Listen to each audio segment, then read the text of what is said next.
Let's see.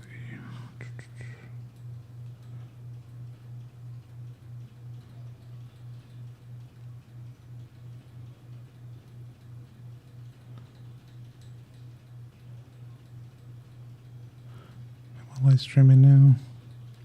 Sorry, guys. Just like I said, I just gotta make sure. So it's better to be sure than sorry, okay? There we go. We're live now, just to make sure, okay?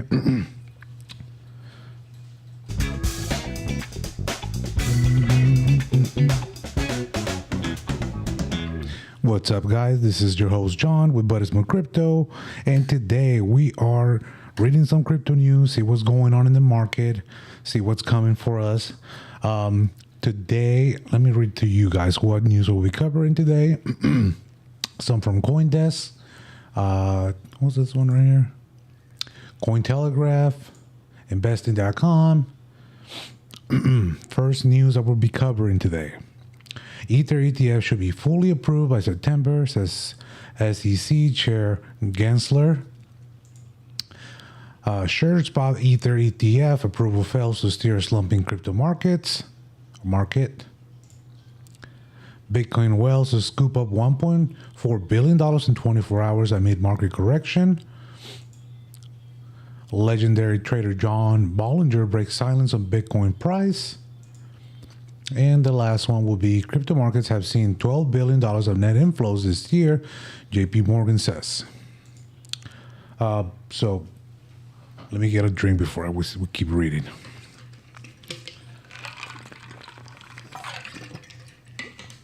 Sorry about that, guys. You gotta stay hydrated, okay? If you start reading a lot, mouth starts getting dry, and it's not good for anybody. But before we keep going with the news, please make sure you subscribe to this channel. We recently broke our previous high. It was 300 and less than 310, somewhere around there. Now we're at 312. 313 subscribers, so please make sure you subscribe to the YouTube channel. I know most people that have seen this channel, have come to the channel, are not subscribed, so please subscribe, leave likes, leave comments down below. You can even tell me that you hate the live streams, you can love them, whatever. Ask questions about your favorite cryptos. We also do a lot of technical analysis on this channel. Myself and my mentor and I would do a lot of technical analysis on the channel. So if you guys have any coins that you guys want to look at, the ones that we usually do in technical analysis for is coins that we hold, and also we always, most of the time, we do Bitcoin technical analysis because that's wherever Bitcoin goes, that's where the crypto market will go. And what else? What else should I tell you guys? I think that's it for now. So let's get right into the news now. Okay. Ether's ETF should be fully approved by September, says SEC Chair Gensler. The chair of the Securities and Exchange Commission told senators in a budget hearing that the applications to run Ether spot ETFs should be finished by this summer. Great news for us, guys. This is what we've been waiting for. I've been waiting for this. Like I mentioned previously, I'm in the Bitcoin ETF, and I'm waiting to put some money in the Ethereum ETF. Let's keep reading. Securities and Exchange Commission Chair Gary Gensler suggested that Ether's ETFs are really already approved, and all that remains are the registration details getting hammered out at the staff level. Gensler repeated his complaints about the non-compliant crypto industry, demurred on answering whether ETH is a commodity, and argued that the CFTC isn't ready to police crypto markets. Commodity Futures Trading Commission's Chair Rustin Benon also addresses the agency's efforts to ban election contracts in the prediction markets. Okay. So, they're still saying that was still the Wild West in the crypto market. Basically, that's what they're saying right here, which is still good for us, people that trade crypto, because the volatility, that's where we make our money. We want to catch it low and high, Once more regulation comes in, probably going to start, straightening out. I don't think we're going to see as much after this bull run. I don't think we're going to see as much profits in the market as we see now, but who knows? I don't know how long it will take them to regulate it, because it's still very difficult for them to regulate, because I don't think a lot of those people understand it. I'm into crypto in general, and I don't fully understand everything. So let's just leave it at that. Let's keep reading. The final approvals for exchange-traded funds, ETFs, trading Ethereum's Ether, should be finished this summer, U.S. Securities and Exchange Commission Chair Gary Gensler told senators in a budget hearing on Thursday. Gensler told a subcommittee of the Senate Appropriations Committee in a hearing justifying the market regulator's budget that the process is working smoothly after the initial approval of a group of ETFs. The agency had previously granted the initial round of applications, but he said the final registration requirements, filing known as S1s, are now being handled at the staff level. Once those filings are approved, the new ETFs can be listed, opening the wider markets to easy-to-trade funds that hold actual Ether, much like the earlier establishment of Bitcoin spot ETFs that hold BTC. The SEC had initially blocked the effort for Bitcoin's ETFs until a federal court ruled the agency was mishandling the matter, and Gensler has said the SEC has since... Let me repeat that. The SEC had initially blocked the effort for Bitcoin's ETF until a federal court ruled the agency was mishandling the matter, and Gensler has said the SEC has since been following the decision and allowing them. Thank you, courts. When asked directly whether ETH is a commodity, Gensler didn't respond with a yes or no, maintaining the uncertain position his agency has held on that asset. At the same hearing, when asked whether it's a commodity, Commodity Futures Trading Commission (CFTC) Chief Rustin Beanham responded yes. The question is important when trying to seek the proper U.S. watchdog for various tokens. The SEC will oversee securities tokens, and the CFTC will have authority over the rest. While Gensler has repeatedly said that the vast majority of digital assets should be considered securities, he refused to identify which ones fit in which basket apart from those his agency has listed in enforcement actions. Quote, while not all cryptos are crypto securities, some are under the Chair Beanham's jurisdiction. Those that are have an obligation to disclose to the public. Gensler said, repeating his argument that most of the tokens remain unregistered and are violating the securities law.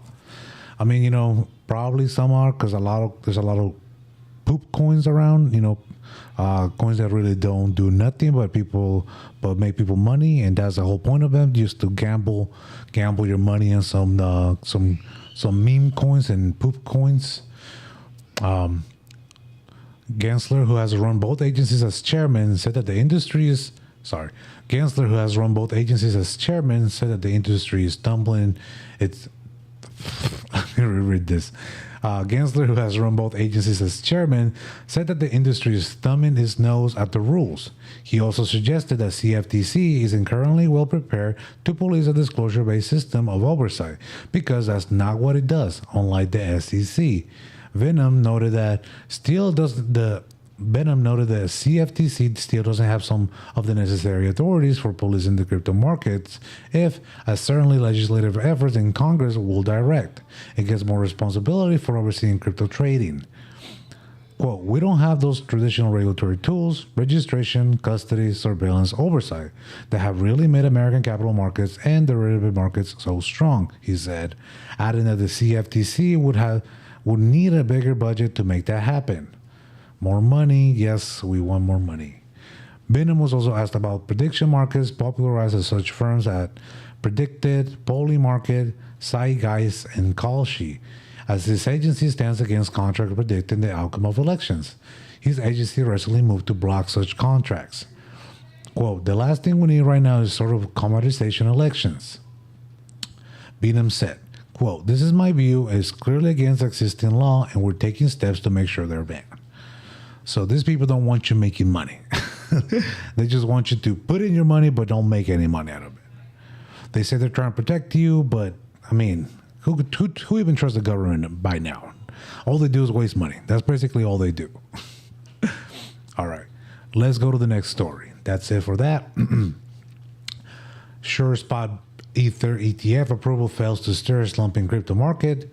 SEC Chair Gary Gensler said he expected the new vehicles to have one full regulatory approval by the end of the summer. So kind of goes back a little bit on what we just talked about. Cryptocurrency markets remain under pressure during U.S. trading hours on Thursday, continuing a pullback that began a day earlier when the Fed signaled it only expected to cut rates once this year. The price of Ether led a mid-morning bounce after U.S. Securities and Exchange Chairman Gary Gensler, in testimony at a Senate hearing, said he expected spot Ether ETFs to have received full approvals from his agency by the end of the summer. Yes, that's what we want, guys. We need this. The news sent Ether higher by 1%, but it turned out to have been a selling opportunity, with the price reversing more than 3% just an hour later. At a press time, Ether was changing hands at 3,440, down 5% over the past 24 hours. The broader CoinDesk 20 index was lower by 4.9% over the same period. I mean, if you're in the crypto market, if you've been in the crypto market long enough, you know that 1%, 3%, 5% movements aren't that crazy. That's normal in the crypto market. It's very volatile still. But I mean, people that come from the stock market wouldn't really know, what to make of that. The thing is, like, people, they see 5% down, and it's crashing. It's not. It's really not. At this time, at least. Let's keep reading. Also off by nearly 5% was the price of Bitcoin, which was trading near a one-week low of $66,300. Markets began heading south on Wednesday afternoon after the Federal Reserve's hawkish policy meeting results. The U.S. Central Bank held its benchmark Fed funds rate range steady at 5.25 to 5.50%, but surprised with its updated projections, suggesting an expectation for just one 25 basis point rate cut in 2024. Futures markets, meanwhile, have been pricing in 2 to 3 25 basis point moves this year. Failing to improve the macro mood of crypto was U.S. economic data Thursday morning, suggesting a continued softening in both the inflation and the economy. The May producer price index (PPI) fell 0.2% against expectations, for a rise of 0.1%. On a year-over-year basis, PPI was higher by 2.2 versus forecast for 2.5. There were also initial jobless claims, which rose to nearly one-year high of 242,000 versus expectations of 225,000. I don't believe their inflation numbers. They're saying that it went down a little bit, but I mean, if you live in the real world, when you go buy groceries, gas, pay for your utility bills, everything is much more expensive. So I don't know who they're trying to fool with that. Quote, 66,000 seems like an equilibrium, said well-followed analysis Q in an X post, who along with others is trying to decode a market that won't go sustainably higher despite a lot of recent bullish news. Improving inflation data, a Bitcoin-friendly presidential frontrunner in Donald Trump, spot Ethereum ETF approvals, and other risk assets markets, namely U.S. stocks, ripping to new all-time highs. Remember, guys, when in doubt, somehow look at the charts. We are up massively. Remember, we had FTX crash the market, Voyager, all those crypto exchanges that fell through. I mean, we had so much downfall in the crypto market the past few years. And look at where the market's at right now. We're back to the all-time highs for Bitcoin. So it's just about perspective, guys. You got to look at the bigger picture. People are just living in the moment when it comes to the market. They just see the prices today, but they don't take into account that Bitcoin is over 100% over the past year. So just look at the bigger picture, guys. Don't get scared. Let me get some water before we keep going.